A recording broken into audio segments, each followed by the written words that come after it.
Yusril Iza Mahendra beberkan kenapa Prabowo paling pantas memimpin Indonesia di tahun 2024. Barangkali Pak Prabowo dan saya ini tinggal dua orang yang tersisa ya, yang betul-betul menangani krisis reformasi itu secara langsung berada di lapangan. Kalau saya pikir memang orang jadi presiden itu tidak bisa tiba-tiba.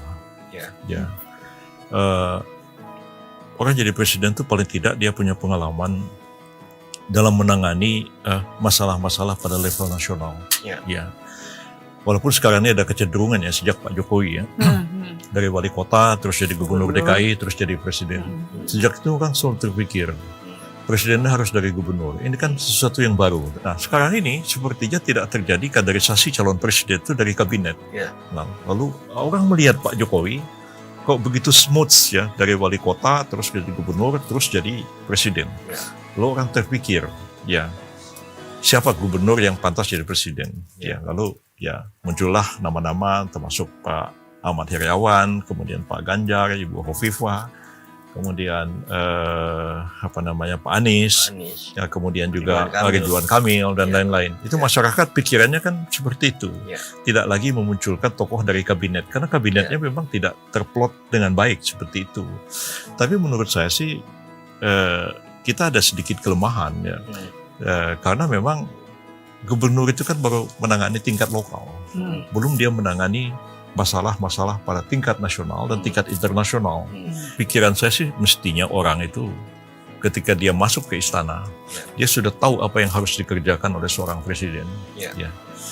Nah, pengalaman saya ketika Pak Gus Dur jadi presiden dan mungkin juga presiden-presiden sesudah itu, termasuk SBY pun, sepertinya kebingungan, apa sih yang mau dikerjakan, apa sih ini, apa sih itu, begitu ya. Nah, seorang gubernur sebetulnya belum sampai ke tingkat itu. Mestinya tuh orang yang memang sudah tahu dengan bagaimana mengatasi keadaan. Jadi memang orang tuh pertama memang dia punya ilmu, ya. Kedua dia punya pengalaman, ya. Setelah Pak Jokowi tidak ada lagi, kan tentu memang apa yang Pak Jokowi lakukan harus diteruskan yang baik ya. Yang salah kan harus dikoreksi, begitu. Jadi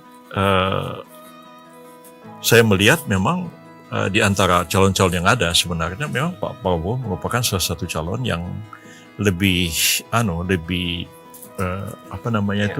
chemistry-nya dengan Pak Jokowi itu masih cukup dalam begitu. Saya kira ini kalau misalnya ke depan ini katakanlah Pak Prabowo yang jadi presiden, ya itu saya kira lebih tepat. Dia sudah pengalaman setidak-tidaknya 5 tahun jadi Menteri Pertahanan, dan itu Menteri Pertahanan itu bukan hanya urusan perang ya, pertahanan itu meliputi dalam pengertian yang juga sangat luas ya, karena menyangkut juga ekonomi, menyangkut sosial, menyangkut politik dan segala macam.